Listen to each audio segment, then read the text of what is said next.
In this video, we will quickly review some products from ProDeskSim, a company that has dedicated themselves to create affordable yet realistic add-ons and accessories for different manufacturers of throttle quadrants and other flight simulator components.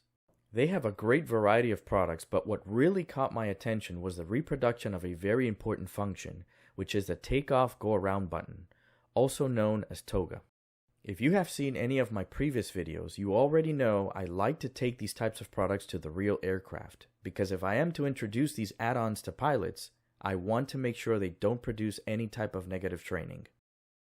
For this review in particular, I chose one of my favorite planes to fly, the Cirrus SR-22. So I went to the airport and brought along the gear from ProDeskSim.